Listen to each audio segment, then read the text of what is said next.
Hi, this is Tianyu, and I'm gonna talk about DNA replication in this one-take video.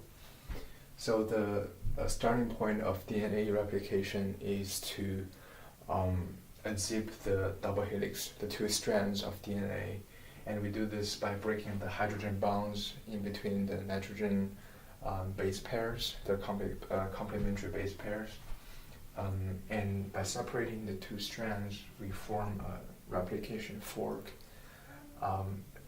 And the separation is led by an enzyme called helicase. And the replication fork can only form in certain direction, and we specify by using the definition of leading strand and lagging strand.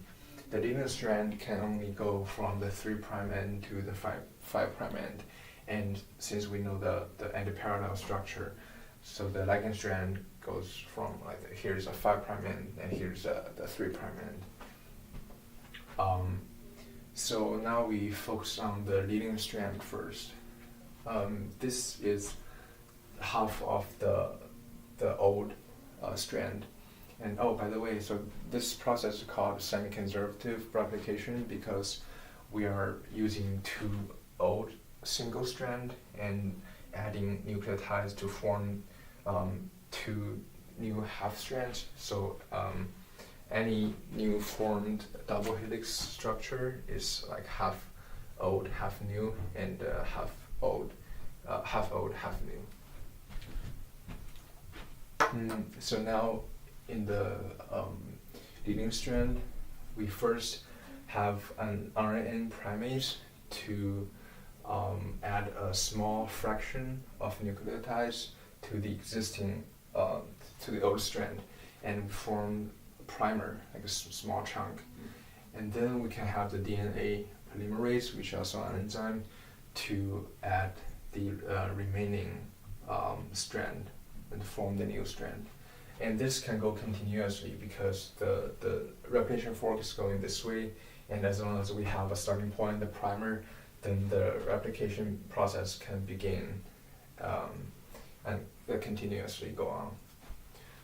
But on the lagging strand, the situation is different because the replication fork is going this way. However, the DNA polymerase can only add nucleotides in the 3' from 3' end to 5' end. So this process is not continuous. We need the primase to add small chunks of primer at different places continuously, and then from one primase to the other, we form an Okazaki fragment in between, and this has to go on and on from this end to that end in the opposite direction. And so now this is a mixture of the DNA added by polymerase and RNA primase. So we need a nucleotide replacement enzyme to make sure that the whole new strand is complete, and this small portion of RNA the primer is replaced by actual nucleotides. And so at the end of the process, we need DNA ligase to seal up both of the two newly formed strands. And the excision repair pathway also occurs to make sure that the damaged DNA are removed and nothing goes wrong. And also there are disconnections in between the primer and the Okazaki fragments. So we need a DNA ligase to make sure it's smooth and everything is sealed up.